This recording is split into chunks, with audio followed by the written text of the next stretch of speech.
It's estimated about 19.2 million people in the United States have some type of seasonal allergies, and I am unfortunately one of them. Yeah, same here. They are a pain. They are annoying. They pop up sometimes seemingly at random, and it's always at the worst time. And I didn't have them until a few years ago, and now it's like itchy, watery eyes, sneezing, coughing. But can wearing the mask help you with your allergies? Because we did see this past year where it helped keep the flu numbers down. Yes. So can it help us with our allergies as well? Let's bring in Dr. Christian Nageotte. He's the service chief in Allergy and Immunology over at Henry Ford West Bloomfield Hospital. Doctor, great to have you with us. How are you today? Good morning. It's great to be with you. Okay, so sneezing, should I keep wearing a mask in allergy time? As with any answer, the comeback is it depends. There was a study that was published recently in a multi-center trial in Israel that showed that nurses who wore masks for 8 to 12 hours a day did have some reduction in their allergy symptoms, depending on if they were intermittent allergy sufferers versus seasonal allergy sufferers. And they showed that those seasonal allergies in the springtime in Israel were reduced significantly in those women. It was mostly 82% women who wore masks 8 to 12 hours per day. So with that, I would imagine not all masks are created equal, though. They did look at the two different types of masks, the N95 mask and the typical surgical mask. And these were female nurses that worked in the respiratory ward. They did not specify if it was intensive care units or just the general floor, but they looked both at intermittent wearing of each mask versus solely wearing the N95 and the surgical mask. And interestingly, they demonstrated that the benefit was universal. So there was no increased benefit regarding allergy, whether they wore the N95 or the surgical. So what if I wore my cute bedazzled mask? Because let's just face it, after 15 months of a pandemic, our mask has to, it needs to match our outfit, and it needs to be cute at this point in time. So does that matter, or a mask as long as something is covering your nose and your mouth? That's a great question. Intuitively, it would provide some benefit. The size of the particles that are being blocked is different, whether it's a pollen versus a fungus versus a dust mite. And the size of the opening in the mask really makes a difference. So cloth masks probably will provide some benefit for larger, like pollen molecules, but it may not protect you if you have sensitivities to mold, which are much smaller. So if a lot of us don't know what we're allergic to. So is it important to get tested? Do you get tested once a year, once every 5 years? How does that work? We usually recommend testing at least once for patients who are suffering with their allergies for more than 2 weeks per year repetitively, and it's inhibiting their function at work or their ability to sleep restfully, or if their medications that are commonly prescribed are either not working or not tolerated. It does benefit to be tested so that you might be able to make some type of environmental changes, whether choosing a new home for a pet or not getting a pet if that's the case, and so forth. But repetitive testing is probably unnecessary.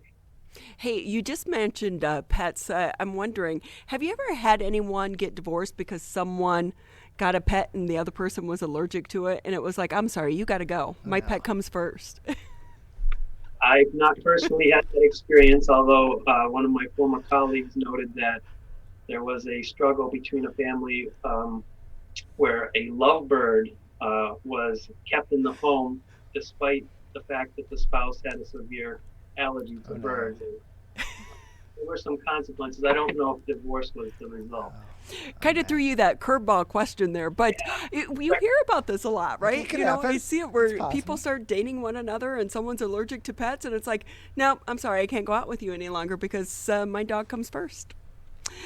So with that, doctor, if I could ask you as well, Do you change, like, does your body change over years when it comes to allergies? Like, I never had them growing up, and I lived in North Carolina, and I remember all the talk about the pollen count, and you would go out and cars would be covered in yellow, and I was like, what is the problem? What's everyone talking about? And only over the last few years have I start to experience allergies. So does your body change, and when that happens, should you go get tested? Yes, the answer to the question is yes to both. You can both grow into and grow out of allergies. 85% of allergy sufferers have their symptoms presenting before their fifth birthday, but certainly you just mentioned the huge millions of patients in the United States alone. 20% of those are developing those later in life. There's going to be a good proportion of people who get them, teenagers and young adults as well. What are some of the most common allergies? I would say by far dust mite allergy is the most common that I see, followed probably by ragweed and some of the tree pollens. Cottonwood, all that white fluffy stuff. Yeah. It looks like it's snowing right now.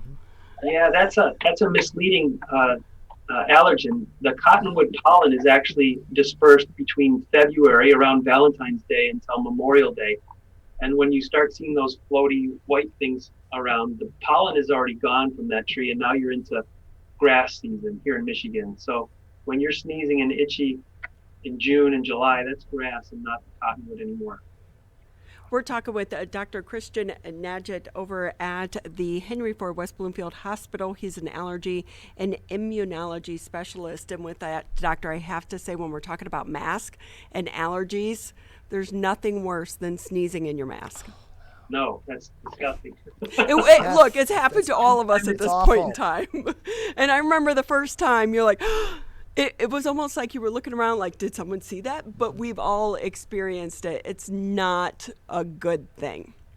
Well, it is a good thing because that's the purpose of diminishing the spread of viral illness. So it caught what your hand wouldn't have caught, or your elbow.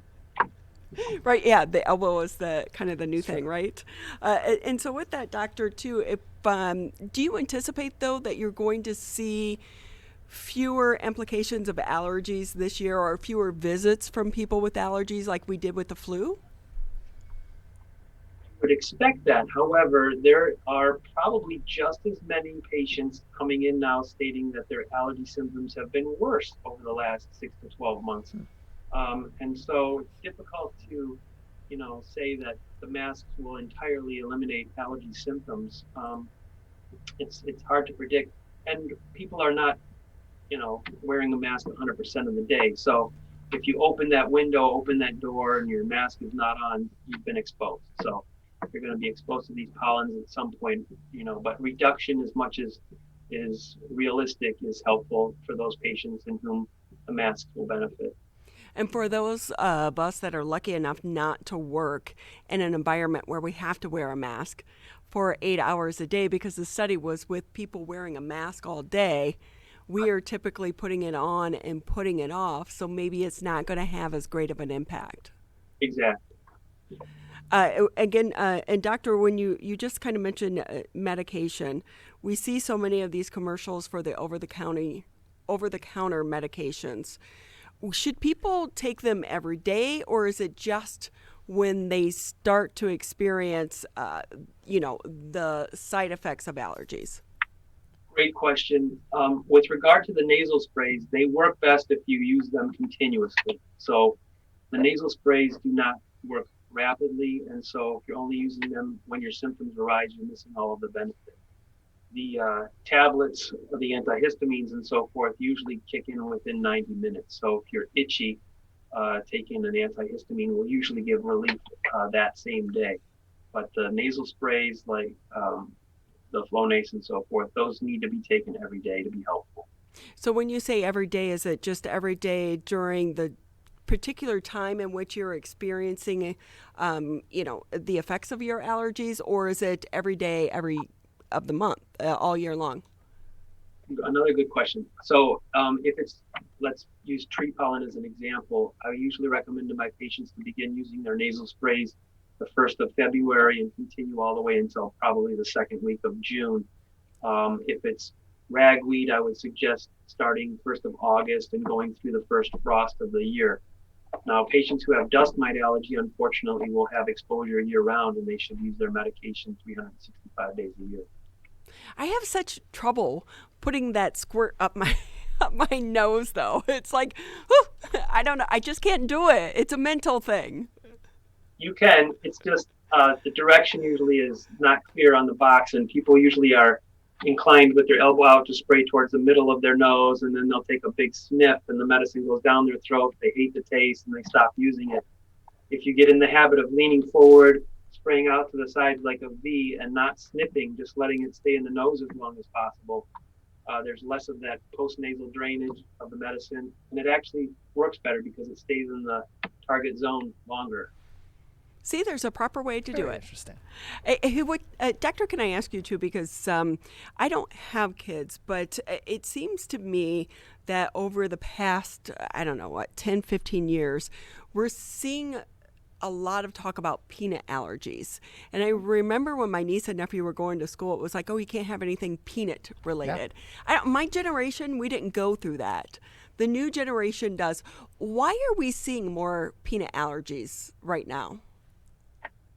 There's been a lot of theories as to why that is. Definitely the development of peanut allergy is a concern. One of the things that was counterintuitive, and sometimes we don't see the answers to things that we do until years later, was back in the early 2000s, both the American Academy of Pediatrics as well as the American Academy of Allergy and Immunology suggested not introducing infants and young children to peanut protein if there's a family history of peanut allergy. And in Israel and some European countries, peanut protein is introduced at a much younger age, and they saw an 82% reduction in peanut allergy in people who introduced peanut allergy at a younger age. So it was exactly the opposite of the recommendations that we were making for probably 15 to 20 years. The body really is fascinating, isn't it? You have a cool job, doctor. Thank you. Hey, so with that, again, we're talking with Dr. Christian Nageotte. He's the Service Chief, Allergy and Immunology over at Henry Ford West Bloomfield Hospital. Doctor, anything else you want to add that maybe I didn't ask you for our viewers and listeners to know before we say goodbye to you? Well, I really appreciate the opportunity to speak with everybody, and the questions I think were fantastic. If there are symptoms that a patient is not getting good relief from their current therapy, we're always available for counseling, and we'd be happy to see those patients. And can I ask you, when should someone just try to self-manage versus go to see a specialist such as yourself? Well, like you said, a lot of the medications are available over the counter now, including the nasal sprays and oral antihistamines.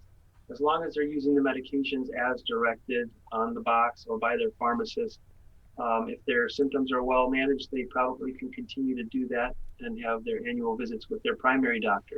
But if their symptoms are not controlled, or if they're having negative side effects like nosebleed and so forth, they should definitely seek their allergist opinion. And to test for allergies, do you still do like that needle test thing? I think I saw a friend post that on Facebook the other day. They're plastic, they're called duo tips or quin tips that have a little bit of a sharp edge to the end of them, and they're just scratches on the surface of the skin. It's not a needle. There are blood tests that can be done for certain patients if the skin testing is not appropriate, but most often it's just a scratch of the skin, and it's usually well tolerated and forgotten within an hour or so. Oh, so you don't have to walk around with puffy, welted skin for a few days, just an hour or two. Most often not. Doctor, we so appreciate your time today. Thank you. Thank you so much.